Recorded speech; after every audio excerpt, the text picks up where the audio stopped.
Kada smo od sjemena uzgojili presadnice te ih posadili u naš vrt, naravno da očekujemo da uberemo velike količine kvalitetnih plodova.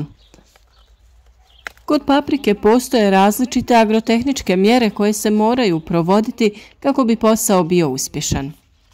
Za savjete o uzgoju povrća i voća zapratite naš kanal i družite se s nama svaki dan uz novi video savjet.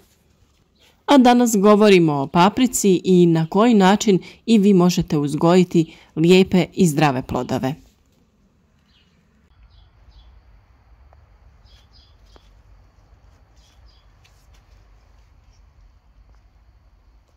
Svi koji redovno pratite naš kanal mogli ste vidjeti u prethodnim videima kako smo mi oblikovali stablo paprike, kako naše paprike lijepo napreduju, kako održavamo njezin oblik, kako smo zavezali i slične radnje koje je potrebno obaviti u ovom stadiju uzgoja paprike.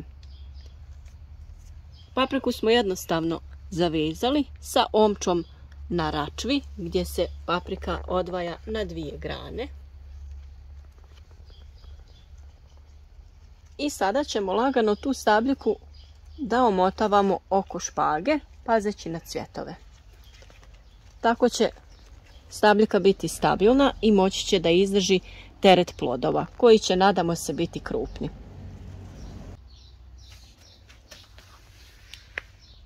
Iznad svakog lista javlja se i jedan plod gdje su bili i zapjerci koje smo uklonili.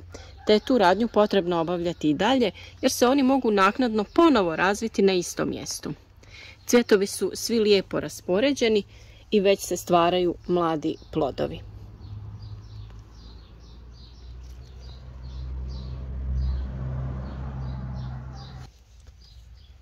Kako bi imali krupne i kvalitetne plodove te snažnu stabljiku, vrlo je važno na vrijeme odraditi određene agrotehničke mjere, te je najbitnija u svemu tome prihrana paprike. Upravo to je i tema današnjeg videa, pa ćemo tome posvetiti pažnju u nastavku. Vrlo je važno da redovno obilazite nasade i pregledate stanje na listovima kako bi uočili možda neke eventualne nametnike ili neke različite promjene.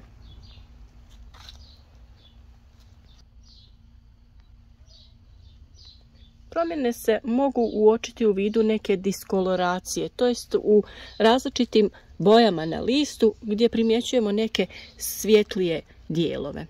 To bi moglo da nam ukazuje na nedostatak fosfora, koji je vrlo važno na vrijeme nadomjestiti.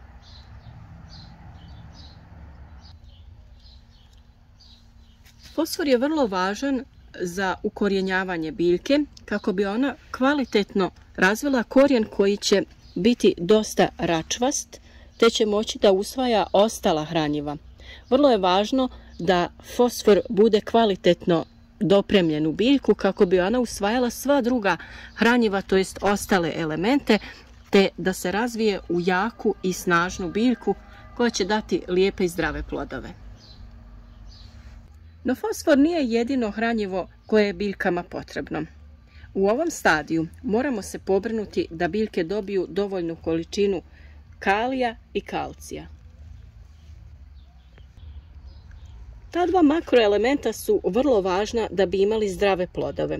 I sada je vrijeme da biljkama osiguramo dovoljne količine, jer kada se već pojave oboljenja u nešto kasnijem stadiju, tada može biti kasno. Da bi plodovi bili kvalitetni, a urod što veći, vrlo je važno na vrijeme osigurati dobre količine kalija.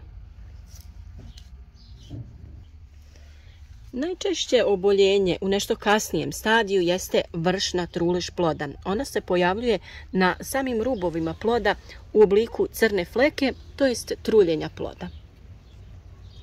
Mnogi koji se bave uzgojem u plasteniku već sada se žale na pojavu te bolesti, pa je najbitnije da se ta bolest spriječi na vrijeme, to jest preventivno. Vršna trulež ploda je naime oboljenje koje se javlja uslijed nedostatka kalcija. Kada su niže temperature, tada sa pojavom truleži možemo ustanoviti da nedostaje kalcija. Ali kada su visoke temperature, možemo čak ustanoviti da kalcija ima dovoljno u tlu, ali ga zbog tih visokih temperatura biljka ne može kvalitetno usvojiti iz tla. Ukoliko želimo brzu reakciju, to jest da brzo uvidimo rezultate našeg rada, važno je biljke prihraniti folijarno, to jest preko lista, sa različitim hranjivima koja se mogu na taj način primjenjivati. Jedno od takvih hranjiva je i ovaj Vital Power Calcio, kojeg smo koristili u prethodnim sezonama i odlično nam se pokazao.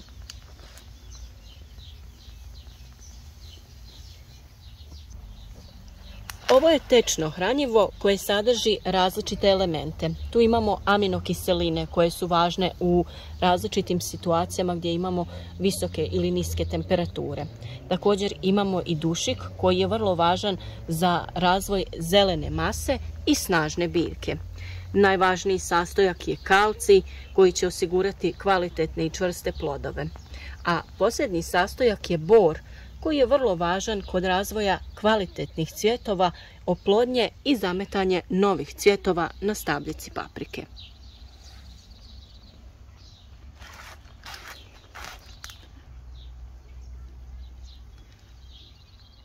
Od istog proizvođača imamo i kalij koji možemo koristiti zajedno u kombinaciji sa kalcijem. Iako kod drugih proizvođača ne preporučuju miješanje hranjiva na bazi kalija i kalcija, ova se dva mogu kombinirati i koristiti u jednom tretmanu. I ovaj kalij također sadrži dušik i aminokiseline koje su vrlo važne za biljku.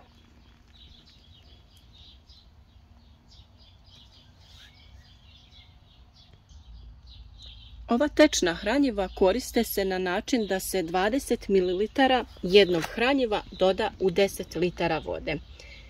Pojedinačno ova hranjiva možemo koristiti svako 3 dana. Na primjer, jedan dan koristimo ovaj kalcij, a nakon 3 dana koristimo kalij. I tako naizmjenično koristimo oba hranjiva.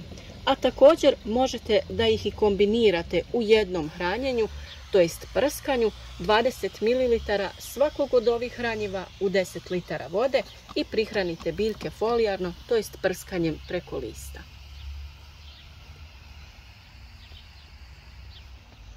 Biljke prihranjene na ovaj način sa ovakvom vrstom hranjiva često imaju bujnu zelenu masu i vrlo je važno da održavamo oblik stabljike.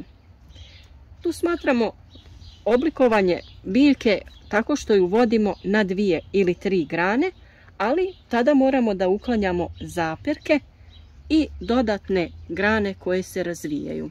Uvijek ćemo ostavljati jednu glavnu granu, a ove sa strane ispod ploda, to jest cvijeta, ćemo ukloniti.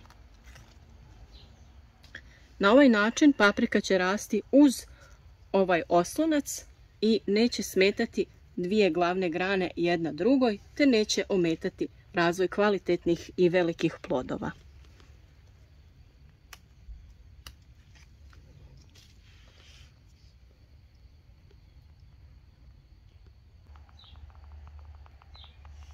Vrlo je važno da redovno obilazite vaše biljke i pregledate donje strane listova gdje se najčešće zadržavaju štetnici. Te je vrlo važno da ih na vrijeme uočite i na vrijeme krenete sa tretmanom njihovog suzbijanja.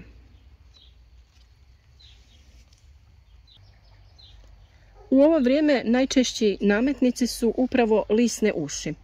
I vrlo je važno da ih na vrijeme otkrijemo jer se one lako šire i mogu u kratkom vremenskom razdoblju da zaraze cijelu biljku.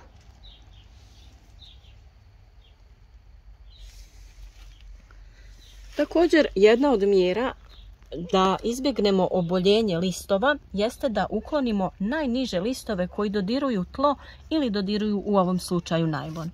Nemojte ukloniti previše listova, nego samo ove najniže koji dodiruju tlo.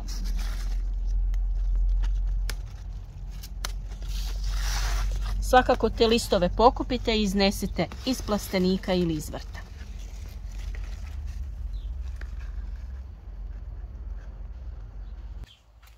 Vjerujem da su vam ovi današnji savjeti bili od koristi i nadam se da ste pratili i ove prethodne video savjete kako da oblikujete papriku i sve ono što je potrebno odraditi u početnom stadiju razvoja. Kako bi sve korake obavili na vrijeme i u narednom periodu, zapratite naš kanal i poslušajte redovno savjete koje vam donosimo kako bi i vi uzgojili kvalitetne, krupne i ukusne plodove paprike.